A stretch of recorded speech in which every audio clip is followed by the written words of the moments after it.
Yes, dear students, today we are discussing about fourth class 9th science. आज का topic बहुत ज़्यादा आसान टॉपिक है और बहुत ही ज़्यादा इंटरेस्ट जगाने वाला टॉपिक है, बहुत ज़्यादा इंटरेस्टिंग टॉपिक है आज का। अगर आप इसको अच्छे से डिस्कस करेंगे, अच्छे से इसकी प्रॉब्लम सम्स वगैरह लगाएंगे तो आपको आगे की क्लासों में फोर्स से रिलेटेड काफ़ी सारा बेसिक कॉन्सेप्ट मिलेगा जो क्लास 9th में है। तो शुरू करते हैं फोर्स की डिफिनीशन से। रियल में फोर्स को हम सब लोग पहले से जानते हैं, फोर्स क्या होता है पहले से ही जानते हैं, क्योंकि रेगुलर बिना फोर्स के तो हमारा काम ही नहीं होना है।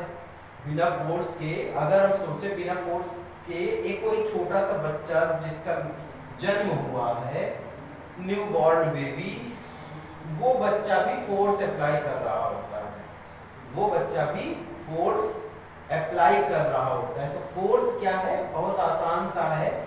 अब अगर उसको डिफाइन करना है तो कैसे डिफाइन करेंगे, उसके लिए हम लोग आते हैं। तो फोर्स को कैसे डिफाइन करेंगे, तो सबसे पहली चीज फोर्स क्या है। फोर्स केवल दो वर्ड ऐसे हैं जिनसे डिफाइन किया जा सकता है, बहुत आसान से वर्ड हैं। एक वर्ड हो गया पुश एंड एक वर्ड हो गया पुल।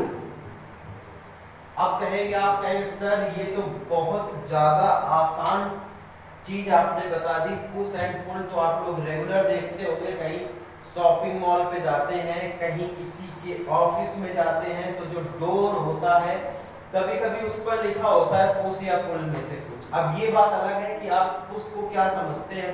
कई लोग होते हैं ना, लिखा हुआ है पुश तो उनको पता नहीं है कि धक्का देना है या बाहर खींचना है। तो रियल में पुश की मीनिंग क्या होती है, धक्का देना। क्या होती है, धक्का, धक्का, ठीक है। एंड पुल का मतलब क्या होता है, खींचना। पुल का मतलब क्या होता है, खींचना। तो पुश या फिर पुल, ये दो चीजें डिफाइन कर देती हैं फोर्स को। फोर्स क्या है, आप या तो किसी चीज को धक्का दें या फिर किसी चीज को खींचे, दो चीज फोर्स को डिफाइन करती है। तो अभी डिफिनीशन क्या बन रही है, फोर्स क्या है, अ पुश और पुल ऑन अ बॉडी, किसी एक बॉडी पर ही तो लगाएंगे। अब बॉडी क्या हो सकती, कोई भी ऑब्जेक्ट हो सकता है, कोई वस्तु हो सकती, कोई इंसान हो सकता है। सपोज कि आपने गलत आंसर किया, मैंने एक कर दिया, एक कंटा पड़ा आपके अगर गाल पर, तो वो भी क्या है, फोर्स अप्लाई हुआ। अब इसका एग्जांपल देने की जरूरत है क्या, किसी को जरूरत हो तो आ जाए उत्तर।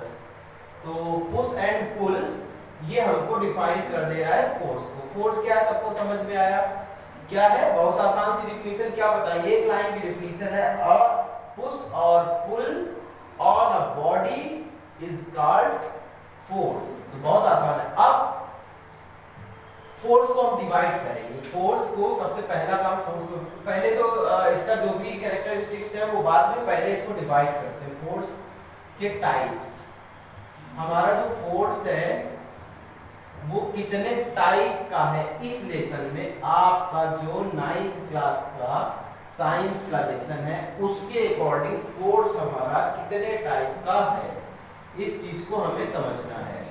तो there are 4 types of force, there are 4 types of force. सबसे पहले टाइप का जो फोर्स है वो कौन सा है, बैलेंस फोर्स। क्या है, BALANCED, बैलेंस्ड फोर्स, ठीक है। सबसे पहला फोर्स क्या है, बैलेंस फोर्स, ठीक है। दूसरे टाइप का फोर्स क्या है, अनबैलेंस्ड, इसी का जस्ट अपोजिट क्या लग जाना है शुरू में, अनबैलेंस्ड,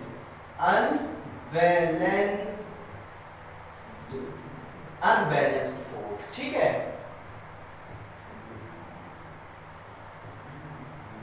ठीक है, समझ में आई बात। पहला फोर्स क्या है, बैलेंस्ड फोर्स। अब इसको एक्सप्लेन करेंगे। दूसरा क्या है, अनबैलेंस्ड फोर्स, ठीक है। नेक्स्ट टॉपिक क्या है, इसी का पार्ट क्या है, कांटेक्ट। क्या है, कांटेक्ट, कांटेक्ट मतलब क्या होता है, जैसे मैं बोलूं यार मेरा कांटेक्ट नंबर ले लो, मतलब संपर्क करने के लिए कोई नंबर। तो कांटेक्ट का मतलब क्या होता है, कांटेक्ट में आना, टच में रहना, उसे बोलते हैं कांटेक्ट। ठीक है, नेक्स्ट क्या है, नॉन कांटेक्ट। नॉन कांटेक्ट, अब जो नाम है उसी के अकॉर्डिंग इसको हम डिफाइन कर देंगे। बहुत सिंपल से नेम है और हमको बहुत ज्यादा आसानी से इसको समझ लेना है। सबसे पहला है बैलेंस्ड फोर्स। कई जगह पर गांव में और घरों में बच्चे ऐसे गेम खेलते हैं कि एक रस्सी ली, रस्सी खींचने वाला गेम, दो बच्चे इधर लग गए, दो बच्चे उधर लग गए, रस्सी को खींच रहे हैं, या एक बच्चा इधर एक बच्चा उधर रस्सी को खींच रहे हैं। होता है ऐसा गेम। तो अगर सपोज एक रस्सी है एंड इधर पे दो बच्चे लगे हुए, इधर पे तीन बच्चे लगे हुए हैं, और इधर के बच्चे इसको रस्सी को खींच रहे हैं, उधर के भी बच्चे खींच रहे हैं, बट रस्सी इधर की तरफ खींच के जा रही है। क्यों? उधर ज्यादा बच्चे लगे हुए, ज्यादा फोर्स अप्लाई कर ले रहे हैं। ठीक है, तो रस्सी इधर की तरफ खींच के जा रही है। तो क्या बैलेंस फोर्स है? सिंपल सी बात है, नहीं है। अगर दोनों तरफ बराबर बराबर फोर्स अप्लाई हो, ऐसे बच्चे खींचे रस्सी को कि रस्सी ना उस साइड जाए और ना ही इस साइड जाए। आपको एक रस्सी दे दी जाए, दो बच्चे इसी क्लास से कोई दो बच्चे आ जाए, एक रस्सी दे दी जाए, एक एक सिरे पर उसको पकड़ करके खींचे और रस्सी ना उधर जा रही हो ना ही रस्सी इधर जा रही हो, तो क्या होगा? इसका मतलब दोनों के अंदर फोर्स, इक्वल फोर्स लग रहा है। दोनों जो रस्सी पे फोर्स अप्लाई कर रहे हैं वो क्या है? इक्वल है, इसीलिए रस्सी एक जगह पर रुकी हुई है। तो सपोज अगर रस्सी एक जगह पर ही रुकी हुई है, या कोई और ऑब्जेक्ट, जरूरी नहीं रस्सी, एक कोई लकड़ी का पार्टिकल है, टुकड़ा, ठीक है, कोई लकड़ी का एक टुकड़ा है, इधर से मैं धक्का दे रहा हूं उधर के लिए, इधर के लिए, इधर के लिए, है ना।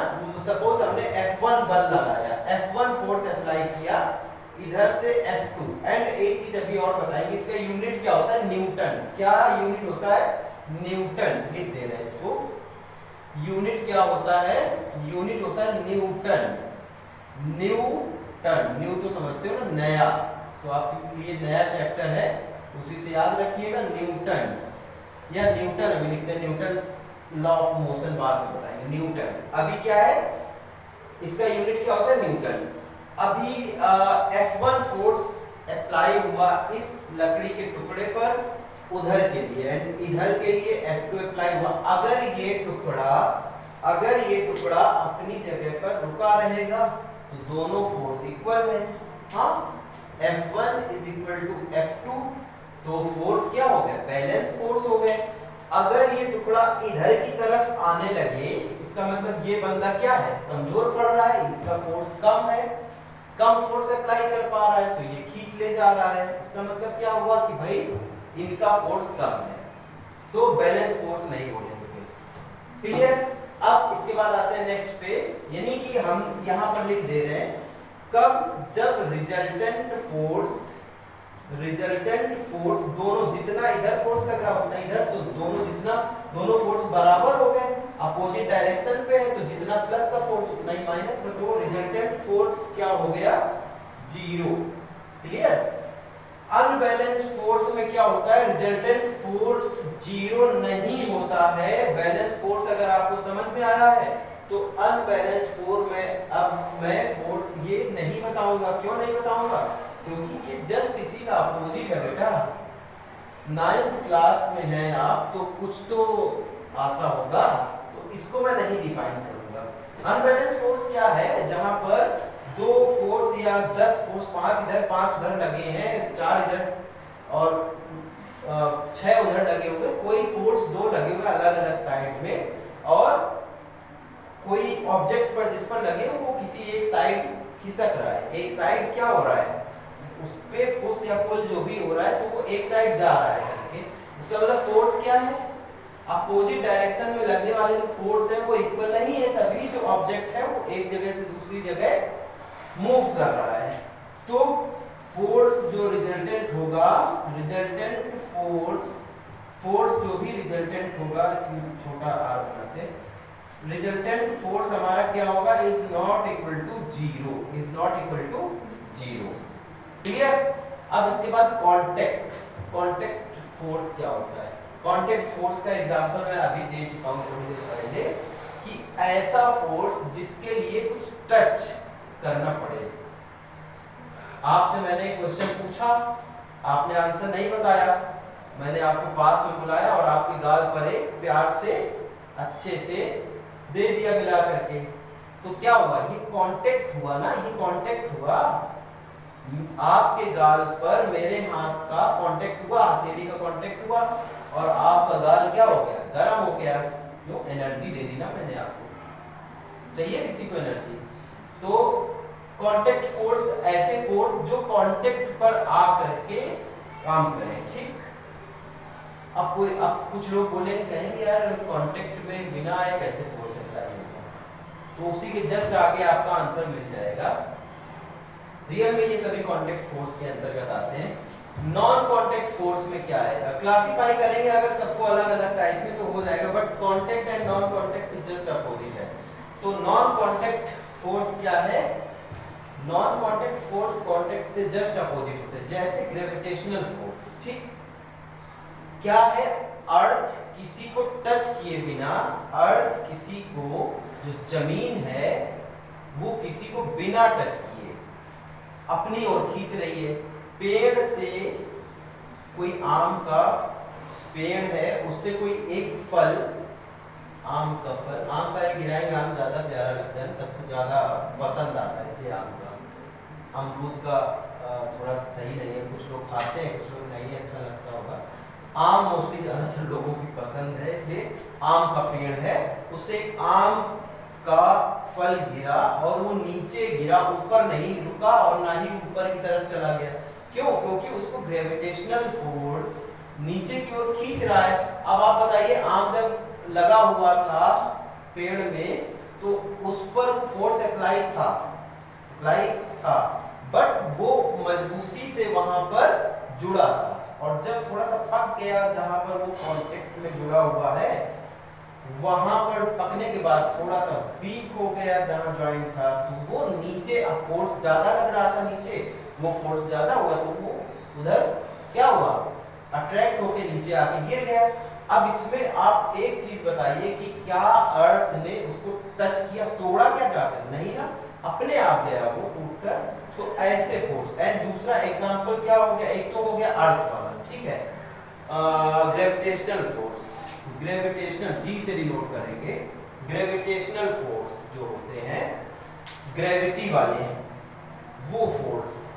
एंड दूसरा हो गया मैग्नेटिक फोर्स, दूसरा क्या हो गया, मैग्नेटिक फोर्स। एक हो गया ग्रेविटेशनल फोर्स एंड एक हो गया मैग्नेटिक फोर्स। मैग्नेटिक, मैग्नेट भी बिना टच किए क्या करता है, अट्रैक्ट करता है या रिपेल करे, जो भी करे, लेकिन बिना टच किए भी कर देता है। तो ये हमारे टाइप्स ऑफ फोर्स हो गए कुछ। सबको समझ में आई ये चीज, किसी को कोई doubt, everything getting my point. कोई ऐसा बच्चा तो नहीं बैठा हुआ है जिसको नहीं आ रहा हो लेकिन वो शर्म कर रहा हो, बड़ा शर्मीला टाइप का कोई ऐसा बच्चा तो नहीं है। सब बेशरम है ना, मतलब नहीं आए तो पूछ लीजिएगा, अगर आ रहा है तो बहुत अच्छी बात है, शर्माने की जरूरत नहीं है कि नहीं आ रहा है तो पूछेंगे नहीं। तो अभी क्या है, अब ये टाइप्स ऑफ फोर्स हो गए। अब आगे हम बताते हैं first law of motion, Newton's first law of motion. अब पहली चीज, न्यूटन साहब जो है वो बहुत काम के हैं इस वाले लेसन में। इनका फोर्स का जो यूनिट है वो भी न्यूटन है, एंड फोर्स से रिलेटेड कुछ लॉ है, ठीक है, कुछ नियम है। तो Newton's first law of motion and Newton's second law of motion and Newton's third law of motion. तो अभी हम Newton's first law of motion समझेंगे। क्या समझेंगे, न्यूटन्स टन न्यूटन्स, याद रहेगा ना वर्ड, कोई भूलेगा नहीं, इसीलिए मैं ऐसे हंसी मजाक कर देता हूँ जिससे आपको याद रहे। न्यू मीन्स तो आपके लिए तो हर चीज नहीं है, पढ़ भी लो तो भी नहीं आ रहा, नहीं है। तो Newton's law, Newton's first law, first law, Newton's first law क्या है, इसका एक और नाम है, लिख या फिर चलिए लिख लीजिए, समझाएंगे उसको अभी। तो इसका नाम क्या है, इनरेस्टिया रूल है, इनरेस्टिया का रूल।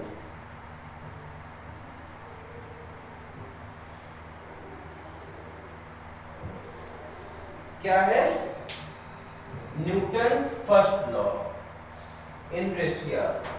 ये रूल क्या है, अगर कोई ऑब्जेक्ट, जैसे ये मार्कर है, ये ऐसे रखा हुआ है, ये ऐसे ही रखा रहेगा जब तक इस पे फोर्स अप्लाई ना किया जाए। अगर कोई एक चीज मोशन में है तो वो तब तक मोशन में रहेगी जब तक उस पे फोर्स अप्लाई ना किया जाए। मीन्स बात समझिएगा, कोई एक ये इसमें इंक है, ये ऐसे रखी हुई है, अब ये यहां से हटने वाली है क्या, जब तक इसको धक्का ना दे, इसको ऐसे टच ना करे, अब गिरी ना नीचे। तो अगर सपोज कि कोई चीज एक जगह पर रखी हुई है तो वो वहीं पर रखी रहेगी जब तक उस पर कोई फोर्स अप्लाई ना किया जाए, एक्सटर्नल फोर्स ना लगाया जाए। तो इस रूल को दो तरीके से समझा जाता है। वो रूल को समझने के लिए दो पॉइंट है, एक है रेस्ट और एक है मोशन। क्या है, एक रेस्ट है, एक है मोशन। रेस्ट मीन्स कोई चीज रुकी हुई है एक जगह पर, तो वो तब तक रुकी रहेगी जब तक उस पर कोई बाहर से एक्सटर्नल फोर्स अप्लाई ना किया जाए। तो रेस्ट में ही रहेगा जब तक कोई फोर्स अप्लाई ना किया जाए।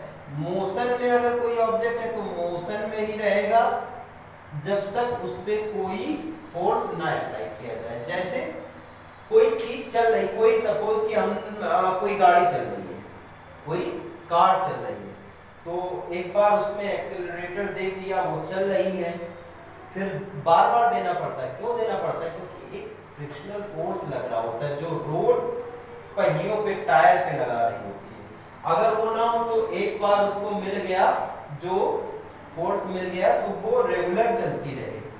सबको भाई ये बात समझ में आनी चाहिए। तो रेस्ट वाली चीज रेस्ट में ही रहेगी जब तक उस पर कोई फोर्स अप्लाई ना किया जाए। अब कहीं कहीं पे ऐसा होता है, हमको पता नहीं चल रहा होता है कि फोर्स अप्लाई हो रहा है। एक बार हमने साइकिल चला रहे हैं, हमने एक बार पैडल चला दिया, साइकिल चलती रहे, रुके ना फिर जब तक हम ब्रेक ना लगाए। ऐसा होता है? नहीं होता है, रुक जाती है। क्यों रुकती है? क्योंकि नीचे से रोड जो होती है वो हमारे मोशन के जस्ट अपोजिट टायर पर क्या अप्लाई करती है, फ्रिक्शन। क्या अप्लाई करती है? फ्रिक्शन। तो रेस्ट वाली चीज रेस्ट में ही रहेगी, मोशन वाली चीज मोशन में ही रहेगी जब तक उस पर कोई एक्सटर्नल फोर्स ना लगाया जाए। No external force,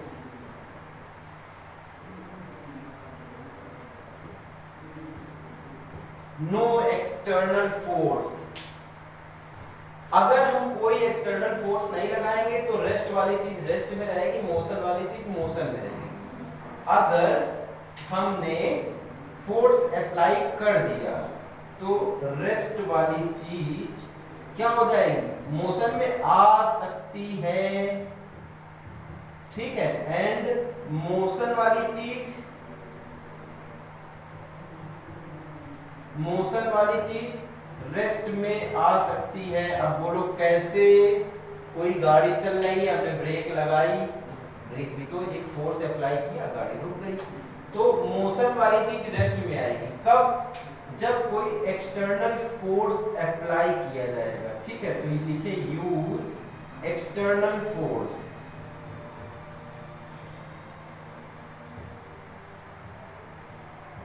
use external force. बात समझ में आई सबको? किसी को कोई डाउट तो नहीं है? Newton's first law of motion को ही इनर्शिया का रूल बोलते हैं। इनर्शिया को हिंदी में बोलते हैं जड़त्व। जड़ जड़ जड़ जानते हो ना क्या होता है यार? किसी पेड़ की जड़, पेड़ क्या होता है? एक जगह पे टिका रहता है, चलता घूमता है, पूरे में रुका रहता है, इसलिए ये वर्ड वहीं से लिया गया है। इनर्शिया मींस जड़, एक जगह पे कोई चीज जो कर रही है, भले वो मोशन कर रही हो तो मोशन करेगी, एंड रुकी हुई है, रेस्ट में है तो रेस्ट में रहेगी, जब तक उसमें कोई बाहर से एक्सटर्नल फोर्स अप्लाई ना किया जाए, एक्सटर्नल फोर्स अप्लाई ना किया जाए। ठीक है, तो इसको क्या बोलते हैं? इसको बोलते हैं इनर्शिया। क्या बोलते हैं? इनर्शिया बोलते हैं, इनर्शिया। ठीक, अब इनर्शिया टू टाइप्स की होती है, एक रेस्ट की इनर्शिया और एक मोशन की इनर्शिया। रेस्ट की इनर्शिया क्या है? कि कोई चीज रेस्ट में है। इनर्शिया मतलब क्या? अभी इसको एक और तरीके से समझ लो। आलसी आदमी क्या होता है? आलसी का मतलब कि पड़ा है तो पड़ा ही है, उसको जब तक धक्का ना मारो, उसको 2-4-5 घूसे ना लगाओ, डंडा ना चलाओ, तब तक वो नहीं हटने वाला है। तो वही चीज इनर्शिया क्या है कि कोई रेस्ट में है तो रेस्ट में ही रहेगा जब तक उस पर फोर्स अप्लाई ना करे, तो इसको रेस्ट की इनर्शिया बोलते हैं। एंड अगर कोई मोशन में है तो मोशन में ही रहेगा जब तक उस पर कोई फोर्स अप्लाई ना किया जाए, मोशन की इनर्शिया। तो आप इसको अच्छे से समझ गए। अभी न्यूटन्स का सेकेंड रूल जो मुझे बताना रहेगा वो फिर नेक्स्ट वाले क्लास में बताते हैं। अभी इतना आज की डेट में कर लीजिए।